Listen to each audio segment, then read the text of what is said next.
명령조로 또 선언하고 선포하는 메시지로 이렇게 오늘 본문 말씀이 주어졌습니다. 찬양을 하든지 말든지 해도 되고 안 해도 되고 마음 내키면 하고 그렇지 않으면 안 해도 됩니다. 찬양 좀 하시면 안 될까요?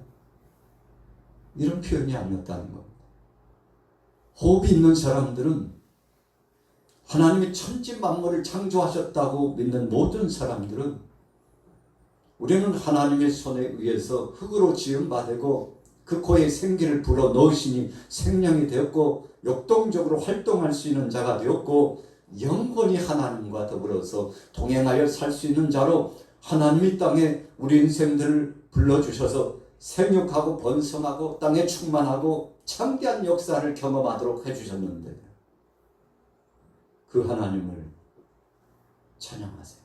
그 하나님 앞에 영광을 돌리세요라고 오늘 시편 기자가 시편 148편, 149편, 150편 연속 이어서 찬양이 무엇인가, 하나님 앞에 영광 돌리는 그 찬양이 어떤 것인가를 나타내 주시면서 말씀해 주셨는데 너무나 귀하고 감사한 것이죠.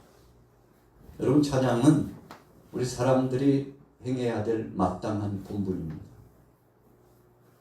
우리 인생이 왜 하나님 앞에 부름받고 지음을 받았는가, 그 목적이 무엇일까라고 묻는다면 이사야 43장 7절과 21절의 말씀한 대로 7절의 말씀대로 하나님 앞에 영광 돌리게 하려, 21절의 말씀한 대로 하나님을 찬송하도록 하기 위해서 우리를 하나님이 지으셨다. 여러분, 그렇게 확실하게 잘 박힌 모처럼, 잘 만들어진 집처럼, 초석을 잘 다져 넣은 기초처럼 그렇게 우리에게 핵심적인 은혜의 말씀을 정립해 주셨습니다. 여러분, 그래서 우리가 살아있는 목적이 찬송하기 위해서 살아있는 겁니다. 하나님을 기쁘시게 하기 위해서 살아있는 겁니다. 그분 앞에 영광 돌리기 위하여서 살아있는 겁니다. 물론 우리가 부수적으로 무슨 말씀이세요? 먹으려고 일하죠. 일하는 것은 살려고 일하죠. 네, 직장을 갖고 생업을 갖고 가족과 함께 이렇게 동거동락하면서 사회성도 가지고 서울 장안에서 이렇게 대한민국 안에서 살아가는 목적은 이렇게 살다가 맛있는 거 먹기도 하고 또 레저 사역도 진행하면서 즐기기도 하고 여행도 하고 또 좋다는 것은 다 골라서 하고 사람들과의 만남도 있고 즐거움도 있지 않으세요? 그렇게 사는 거 아니겠습니까? 인생 뭐 있습니까? 즐겁게 살려고 우리가 이 땅에 태어난 거죠 라고, 여러분, 우리가 부수적으로 그냥 뒤따라오는 거, 이것을 우리가 말할 수 있습니다만, 그러나 본질적으로는 왜 그렇게 즐거운데, 왜 그렇게 맛있는 음식을 먹는데, 왜 그렇게 열심히 일하고 소득의 잔을 가지고서 결과물을 가지고 또 사회에서 함께 공유하면서 살아가는데 나라가 존립하는 목적이 뭐고, 세계 속에 그 만백성들이 이렇게 나와서 서로 경쟁 구도는 있지만 서로를 위해서 사랑하고 배려하면서 지구촌 안의 공동체를 이루며 살아나가는 그 목적, 그 목적은 바로 하나님 앞에 영광 돌리게 하려고 하나님께서 때를 정하시고 기한을 정해놓고 그렇게 하셨다는 것입니다. 여러분, 그래서 이것을 우리가 세계관이라고 합니다. 역사관이라고 합니다. 또 우리 자신에 대한 정체성이라고 합니다. 이 정체성이 하나님 중심으로 바르게 정립되어 있으면 우리는 인생이 어디에서부터 와서 어디로 가며 온 세계 우주가 만물이 어떻게 시작되었고 어떤 과정을 가다가 궁극적으로는 끝이 이렇게 오는구나. 여러분, 어떤 책에서 배운 것이 아니고 사람들의 말의 구전을 통해서 배운 것이 아니고 하나님의 생명된 말씀, 이 능력의 말씀을 통해서 우리가 확실하게 마음속에 확증을 얻고 그 말씀을 받게 된 거 아니겠습니까? 여러분, 그래서 신앙심이 깊은 사람은 삶의 정체성이 바르게 되어 있습니다. 그래서 나라 안에 국가관도 믿음의 기초 안에 있어지고 전 세계를 바라보는 이 세계관도 하나님을 믿는 믿음 안에서 이루어지기 때문에 첫째도 하나님, 둘째도 하나님, 셋째도 하나님, 하나님 빼고서는 해석할 수 없고 정의를 내릴 수 없다는 사실을 알게 되는 거 아니겠습니까? 여러분, 저와 여러분들은 그런 믿음 안에서 우리 자신들을 다시 한번 되돌아보고 우리 주위에 있는 사람들을 다시 한번 주위를 둘러보고 그리고는 전 세계적으로 우리가 지금 무엇 어떻게 해야 될 것인가에 대한 목적 의식, 그 의식을 다시 한번 마음속에 되새기는 거죠. 오늘 본문에 보세요. 148편 1절부터 한번 읽어볼까요? 같이 읽습니다. 시작. 할렐루야. 하늘에서 여호와를 찬양하며 높은 데서 그를 찬양할지어다. 그의 모든 천사여 찬양하며 모든 군대여 그를 찬양할지어다. 해와 달아 그를 찬양하며 밝은 별들아 그를 찬양할지어다. 하늘의 하늘도 그를 찬양하며 하늘 위에 있는 물들도 그를 찬양할지어다. 여러분, 하나님을 찬양해야 될 대상을 정하고 그리고 하나님께서 정하신 범주 가운데 하나님이 드러내 보여주신 그 모든 살아있는 기식 있는 것들, 피조물들을 정립해서 선포하고 나타내 줄 때 높고 높은 하늘에서부터 이 공중세계, 그래서 하늘에 또 하늘이 있다고 그러지 않습니까? 하늘 위에 물이 있고 또 그 위에 또 물이 있다고 그러지 않습니까? 여러분, 이것이 하나님의 천지 만물을 창조하신 섭리인데 그 높은 그 창공 그리고 이 궁창의 역사뿐만 아니라 우리가 눈으로 볼 수 없지만 무한한 무수한 세계 가운데 임재하시고 역사하시는 하나님의 보좌의 좌우에 있는 천군 천사들까지도, 그래서 하늘에 보면 그 높은 창공에 있는 그 모든 하나님이 만들어 놓으신 지으신 세계, 하나님 앞에 부름받아 순종하는 특별히 천군 천사들에 이르기까지 다 하나님을 찬양하도록 그렇게 하셨다는 것입니다. 그래서 별의 세계, 대표적으로 태양을 보면 그 태양이 하나님을 찬양한다는 것입니다. 그래서 낮에는 해가, 밤에는 달이 찬양한다고 하는 그런 메시지를 전하는 말씀이 성경 속에는 많이 나타나고 있죠. 여러분, 그래서 공중에 있는 모든 것들이 하나님을 찬양하고 경배한다는 것입니다. 오늘 시편 기자가, 여러분, 성경이 쓰여지고 우리에게 전달되어졌는데 수백 년, 수천 년 전에 정리되어지고 쓰여졌는데 그 말씀이 명명백백 이 모든 것을 창조하신 그 피조 세계 속에서 하나님을 찬양하고 있다는 것을 고백했는데 확실한 하나님의 뜻이요 감사한 것이죠. 자, 5절부터 읽어보겠습니다. 5절 시작. 그것들이 여호와의 이름을 찬양하면 그가 명령하심으로 지음을 받았음이로다. 그가 또 그것들을 영원히 세우시고 해하지 못할 명령을 정하셨도다. 여러분, 하늘의 공중에 있는 높고 높은 창공에 있는 것들을 다 소개한 다음에 그것들을 누가 지으셨다고요? 하나님이 지으셨도다. 그래서 하나님이 저들로 하여금 찬양케 하셨다. 이렇게 말씀하고 있죠. 어디서 그런 말씀이 있냐고 하면 다른 말씀 다 제외하고도 오늘 시편 148편을 통해서 하늘에 있는 모든 피조물들이 하나님을 찬양하고 있다. 하나님이 모든 피조 세계를 지으시는 거라고 여러분, 우리가 확실하게 이 복음의 메시지를 전할 수 있는 것이죠. 자, 그 다음에 이제 제2막이라고 하면 7절부터 나타나는 것이죠. 같이 한번 읽어보겠습니다. 7절입니다. 시작.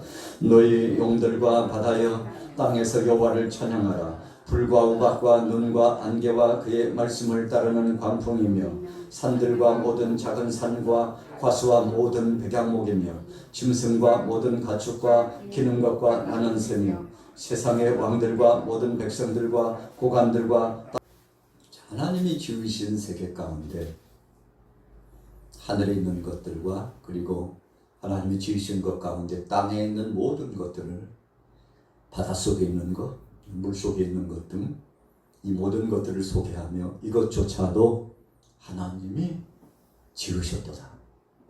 여러분, 그래서 우리가 요즘 이제 가을이 됐는데 역시 가을은 가을이잖아요. 점점 이제 낙엽이 형성되고 단풍이 들어가는 것을 느낄 수 있죠. 어제 다르고 오늘 달라요. 지난달 다르고 이달 다릅니다. 지난주 다르고 이번 주 달라요. 이런 계절의 변화 속에 벌써 겨울이 다가오는구나 느끼잖아요.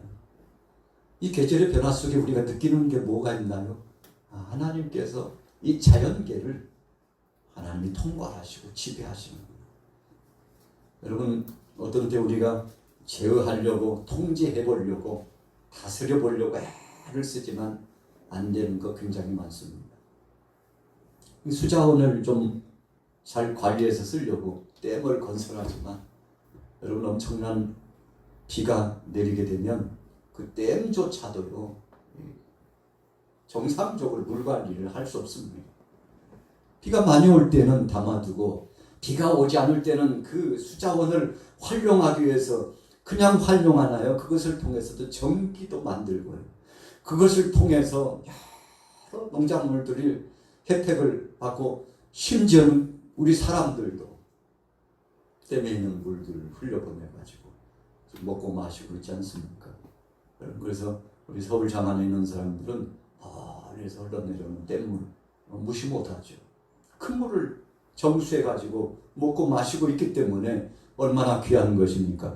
그렇다 할지라도 사람이 통제하고 관리하는 데 한계가 있습니다. 하나님이 주신 것 가지고 할 수밖에 없고 하나님께서 공급해 주시지 않으면 여러분 모든 것이 다 말라가지고 참 참담한 상황이 벌어지지 않습니까? 엘리야가 하나님을 믿는 백성들이 바알을 숭배하고 아세라 목상에 빠져가지고 이 비를 내려주시는 신, 풍요의 신, 출산의 이 생식 기능을 주관하는 신, 이 모든 신이 바알 신이고 아세라 목상이라고 해가지고 그것을 막 쫓아나가고 하나님 앞에 예배하는 것을 게을리했죠. 엘리야가 보니까 너무 답답해요. 하나님을 떠난 이 백성들이 너무 답답하고 안타까워요. 그래서 저들을 영혼을 살리고 영혼만 살립니까? 그들의 육체와 모든 삶을 윤택하게 변화를 경험하도록 하기 위해서 하나님 앞에 엎드려서 절규하듯이 기도하잖아요. 하나님, 이 땅에 비를 더 이상 내려주지 마옵소서. 어떻게 그런 기도를 하려고 했는지 참 성경을 읽다 보면 어떤 때는 참 잔인한 기도다 그런 생각이 들어요. 여러분, 우리가 이 대한민국 안에서도 그냥 몇 달 비 안 오면 난리 나죠. 난리 납니다. 우리가 몇 년 전에도 너무 비가 안 와가지고 이 충청권, 이 전남, 전라 남쪽 부분에 엄청난 가뭄, 댐이 다 말라가지고요. 이거 어떡하나? 경상도에서 물을 끌어와야 되나? 라고까지 살 수 있는 방안을 지자체들이 서로 협력해가지고 강구하기까지 했지 않습니까? 참 엄청난 겁니다. 1년도 아니고 3년 6개월 동안 비가 오지 않았다는 거 한번 생각해 보세요. 끔찍한 일들이 벌어졌습니다. 여기저기서 못 살겠다고 아우성쳐요. 그래서 바알과 아세라 목상을 숭배하던 사람들이 춤을 추면서 몸을 자해하면서 비를 내리려고 애를 썼겠죠. 그러나 비 내리지 못했습니다. 여러분, 바알신이 주관한다고 생각했는데 아니라는 것을 뼈저리게 체험했죠. 얼마 기간 동안이요? 3년 6개월 동안 뼈저리게 체험합니다. 하나님께서 모든 것을 다 드시니까 우리 인생에 살 수 없구나라는 것을 저들이 체험하는데 그럼에도 불구하고 이 백성들이 하나님 앞에 돌아오지 않습니다. 그래서 엘리야가 최후 통첩을 진행하는데 갈멜산에서 바알, 아세라 목상을 숭배하는 이 거짓 선지자들 850명을 불러가지고 영적인 대결, 너희 신이 진짜 신인지 내가 믿고 있는 하나님이 진짜 신인지 한번 오늘 결판을 내자고 그런 백성들이 나만 머뭇거리면서 믿음으로 돌아오지 않으니까 최후의 통첩을 내리는데 아침에 시작해가지고 오후 저녁에 소제를 드릴 시간이라고 그랬으니까 한 6시까지 해가 곧 기울는데요. 하루 종일 바알과 아세라 목상을 숭배하는 사람들이 막 춤을 추면서 뭐 별짓 난잡한 짓을 다 하면서 불을 내려보려고 했지만 불을 내리지 못했죠. 왜 그런 것입니까? 거짓신이기 때문에, 가짜이기 때문에 그랬죠. 여러분, 제단에 불을 붙이지 못했어요. 자신들의 그 제단에, 바알신의 제단에, 아세라 목상의 제단에 불을 붙이지 못했어요. 그런데 해가 이제 서쪽으로 떨어져 가니까요. 엘리야가, 여러분들 고만 됐어요. 됐어. 해볼 만큼 했네. 평균 8시간 이상 했잖아. 최소로 잡아도 6시간, 7시간 이상 했으니까 됐다니까요.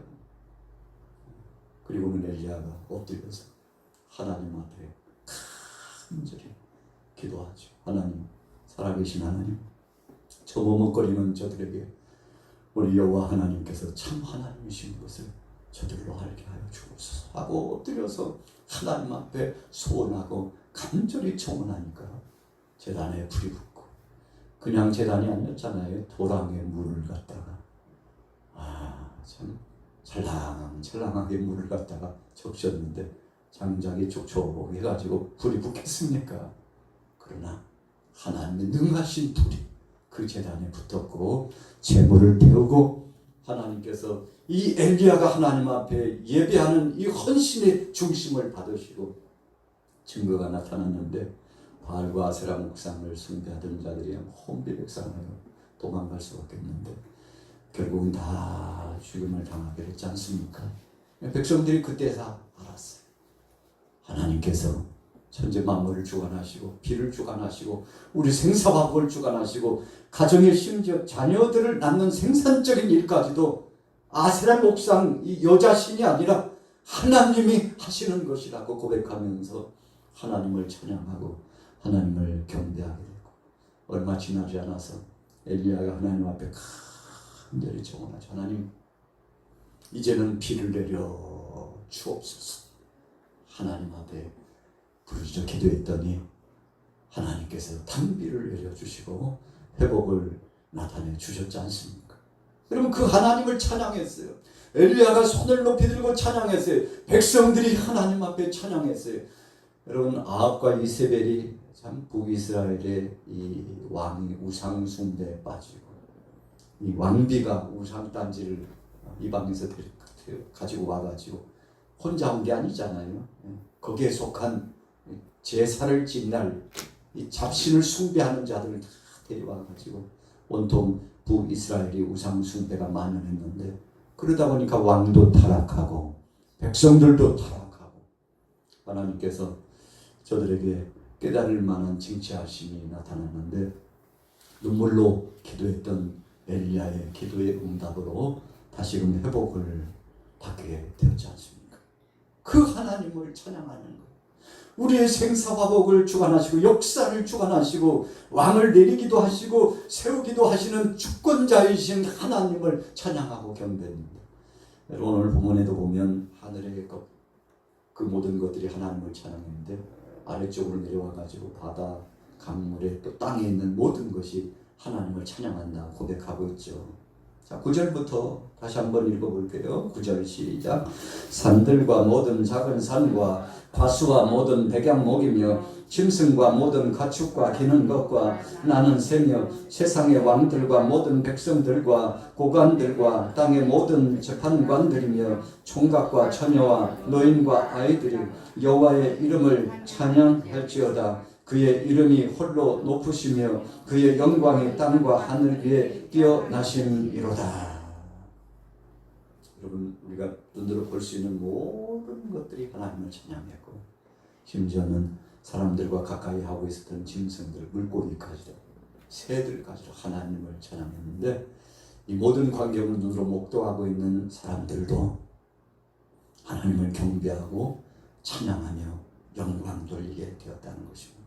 여러분, 그래서 오늘 본문의 말씀의 주제는 세상의 모든 피조물들이 하나님을 찬양하고 경배하게 되는 아름답고 복된 역사가 진행되는 바로 그런 상황이죠.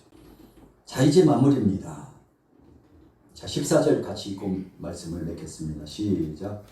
그가 그의 백성의 뿔을 높이셨으니 그는 모든 성도 곧 그를 가까이 하는 백성 이스라엘 자손의 찬양 받을 이시로다. 할렐루야. 여러분, 뿔이라고 하는 것은 권위입니다. 하나님이 주신 사역의 범위를 말합니다. 또 뿔이라고 하는 것은 하나님이 주신 큰 이 무기와 같은 힘을 상징합니다. 그런데 이 모든 것들을 하나님이 주셨다고 고백하는 것이죠. 오늘 수예배를 이제 말씀을 마무리 지으면서 여러분들도 그렇게 동질적으로 공감하고 있을까요? 하나님이 나를 주관하시고 우리의 가족들을 하나님이 주관하시고 세상 모든 만물들, 심지어는 나라의 대통령과 힘기나 쓰고 있는 권력자들과 또 명예와 여러 가지로 세상에 돋보이는 엄청난 힘을 가지고 있다는 사람들도 하나님이 주관하신다는 것을 오늘 여러분들이 인정하고 믿습니까? 오늘 본문에 바로 그렇다라고 말씀하고 있는데 시편 기자가 손을 높이 들고 하나님을 찬양하고 있는데 하나님이 이 영광과 찬양을 받으셨죠. 모세와 미리암이 홍해를 건넌 다음에 춤을 추면서 하나님을 찬양하고 영광을 돌렸죠. 이 지도자들이, 영적인 지도자들이 앞에서 춤을 추면서 하나님을 찬양하니까 백성들이요 함께 어우러져 가지고 홍해를 건너게 하신 하나님을 찬양하고 뒤따라오던 애굽의 철병거 이 엄청난 군대를 수장시키시고 백성들을 구원해내신 이 하나님의 은혜가 너무 감사해가지고 미리암은 소고를 치고 백성들도 춤을 추면서 하나님 앞에 찬양했는데 하나님이 영광 받으셨죠. 여러분, 이 엄청난 일이 진행된 다음에 어떻게 보면요 모세가 이 영광을 취할 수도 있습니다. 아유, 역시 모세 지도자께서 앞에서 영도적이 서가지고 지도를 잘 해서 우리가 여기까지 홍해를 건너고 오게 되었다. 그럴 수 있잖아요. 여러분, 그러나 모세도 손을 높이 들고 여러분 내가 아니에요. 저 하나님이 역사하셨다. 함께 동역했던 미리암도 마찬가지였습니다. 하나님이 하신 것이라고. 그러니 여러분 영적인 흐름은 위에서부터 아래로 흐르는 것처럼 믿음으로 앞에서 나가니까 백성들이 함께 하나님을 찬양하고 경배한 거죠. 오늘 여러분들의 가정도 마찬가지입니다. 오늘 저와 여러분들이 믿음으로 하나님 앞에 온전히 서면 우리 양화교회 교우들이 하나님 앞에 온전히 서면 여러분 이런 선한 영향력이 복음을 통해서 주위에 영향력을 끼치는데 그래서 이런 선한 영향력이 계속 끼쳐지고 오늘 시편 148편에 귀한 말씀처럼 하나님을 찬양하고 하나님께 영광 돌리셔서 기쁨으로 승리하기를 예수님의 이름으로 축원합니다. 여러분 노래로 찬양할 수 있습니다. 우리가 입술의 말을 통해서요 하나님이 역사하시고 주관하신다고 마음속에 믿으면 그것도 찬양입니다. 인정이거든요. 그래서 찬양은 노래 가락으로만이 아니라 우리의 마음속에 아멘, 아멘, 아멘이라고 긍정하고 인정하고 고백하면 그것이 하나님의 소물을 찬양하는 것이 되기 때문에 여러분 그래서 찬양은 곡조 있는 기도라고 그랬지 않습니까? 다윗이 너무 감사해가지고 시를 막 지어가지고 수금을 켜면서 찬양하는데 나중에 보니까 그것을 모아놓고 보니 시편이 된 거 아닙니까? 그래서 시편의 말씀은 기도문이에요. 시편의 말씀은 노래 가사예요. 시편의 말씀은 한 신앙의 대가가 신앙을 고백했던 신앙 고백서입니다. 그러니까 여러분들이 주여 오늘 하루도 주님 함께 하심을 감사합니다 하면 그 순간 그것을 하나님이 찬양으로 받으시고 하나님이 영광을 받으신다는 것을 기억하시고 이번 남은 나흘 동안도 믿음으로 찬양하는 복된 여러분들 되시기를 예수님의 이름으로 축원합니다.